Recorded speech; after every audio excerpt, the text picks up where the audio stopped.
ทักไทยกับทักไทยสบายดีพ่อแม่พี่น้องเบิดทุกคนเนาะมื้อนี้ก็สิส่งเบาเด้อหาอยู่หากินนี่แหละมื้อนี้เบาเด้อสิพาไปเก็บส้มข้าวควายพี่น้องหรือว่ามักข้าวควายนี่แหละแล้วมันจะเป็นมักที่ว่าส้มเนาะพี่น้องเดี๋ยวสิพาไปเบิ่งไปเก็บว่าส้มหรือว่ามักข้าวควายมันเป็นต้นหรือว่าเป็นเครือเดี๋ยวไปนำกันเลยพี่น้องเส้นทาง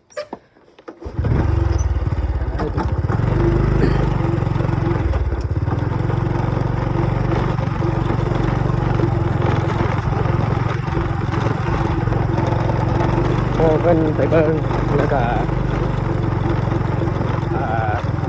เราว่าเราท่องเลยเอาปอกมาคือสิไล่ได้เลยภาษาเดินเอาไปไปลงไปเบิ่งไปเล่นน้ำกัน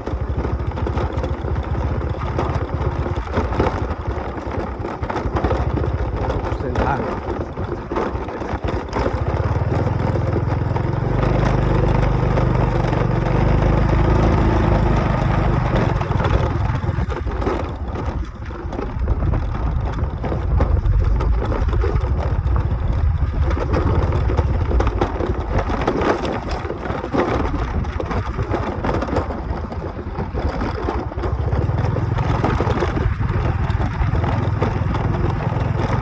บรรยากาศดีพี่น้อง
ตอนนั้นเครือมัน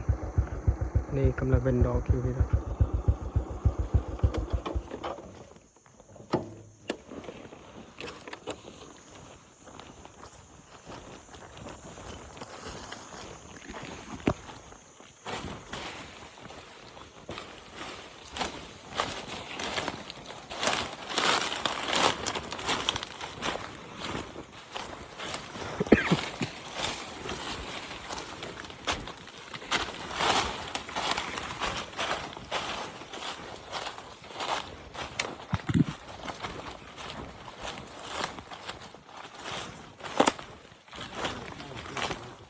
ฮะ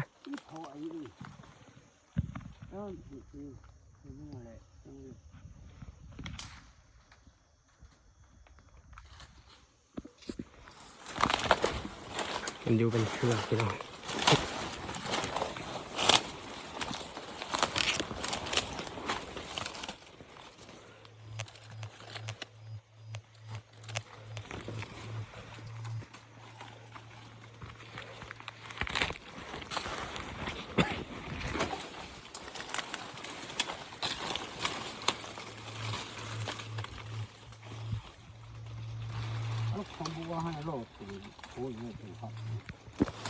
รถสวัสดิ์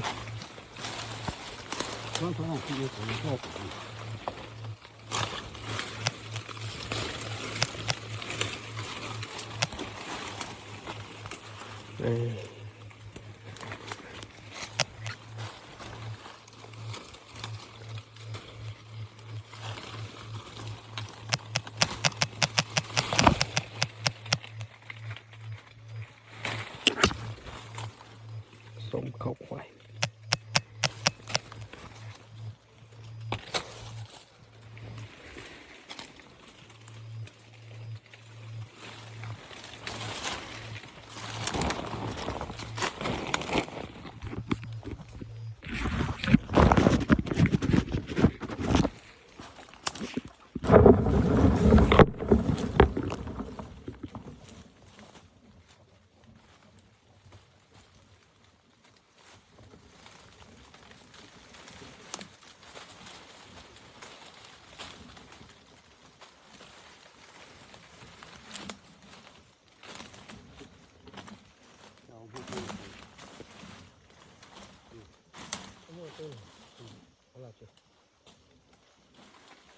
总比先头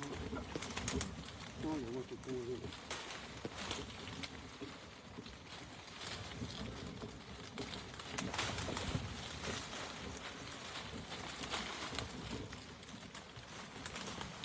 带上好了吧？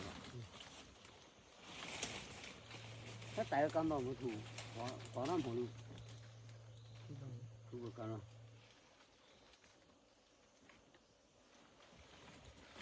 他花了过礼拜。好上去了，土上去了，没动了。一条比较大。我到哎，我到了，我到了不考，考着去看看。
那我最后那不能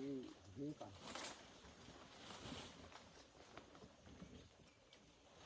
他这样一抬。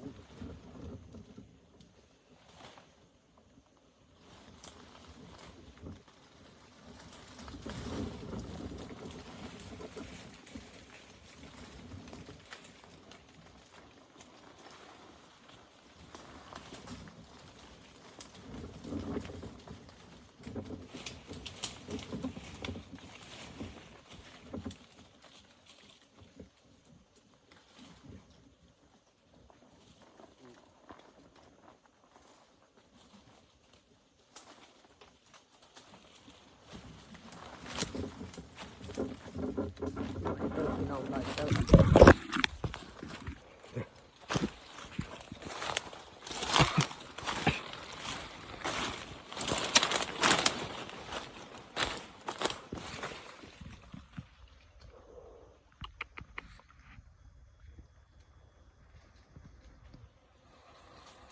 เดี๋ยวขออนุญาตเก็บก่อนพี่น้อย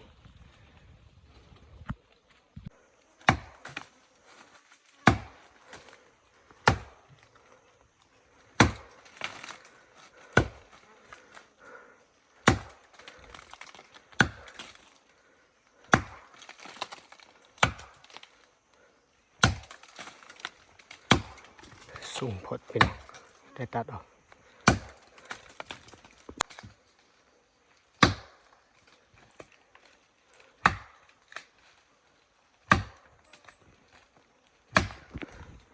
อยู่สูงพดพี่น้องเก็บบ่ถึงตัดออก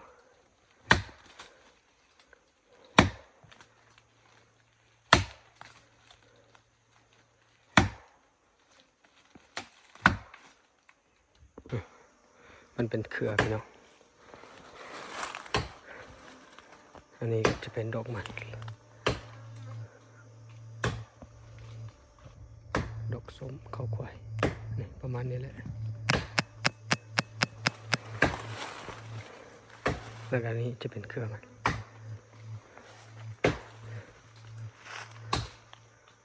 ลำไปหดผุนทั้งพี่น่าจะไหลอยู่เพราะว่าที่นี่ก็ไหลเติบแล้ว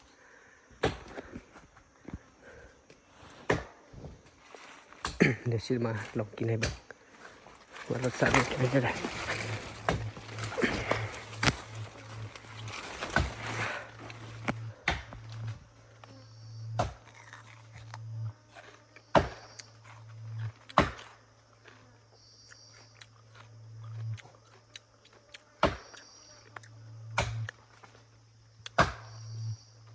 ต้ม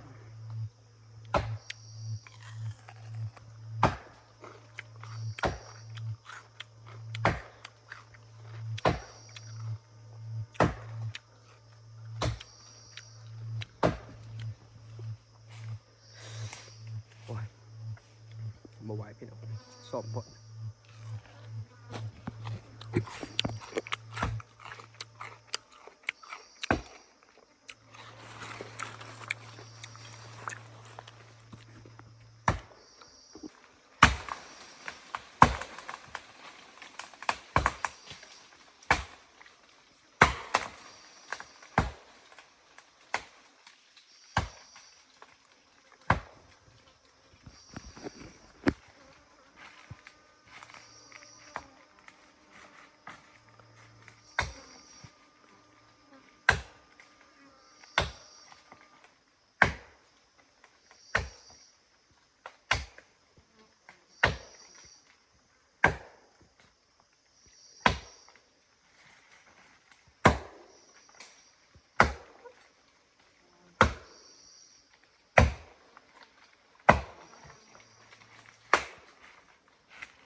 ไปแล้วพี่น้องเฮ้ย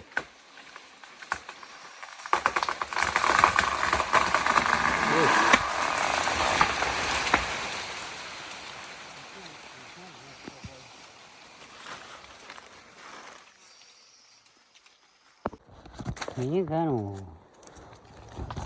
ยใส่คืนตีกู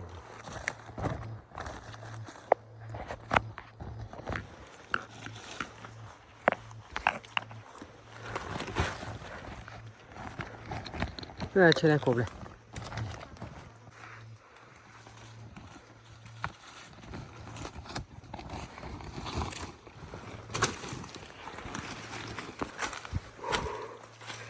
เก็บเรียบร้อยแล้วพี่น้องเอ้ยได้ไปทงเดียว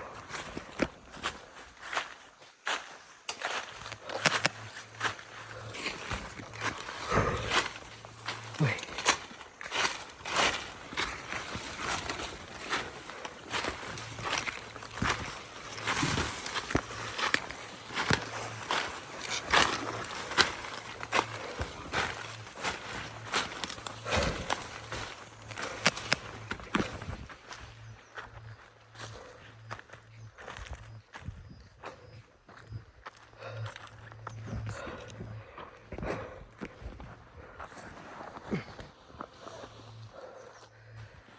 ได้แต่ทงเดียวพี่น้องมักเข้าไกวตั้งถิ่นตั้งแขวงเอิ้นว่ามักอย่างเนาะก็อย่าลืมคอมเมนต์บอกกันแหน่จบคลิปไว้เพียงเท่านี้พี่น้อง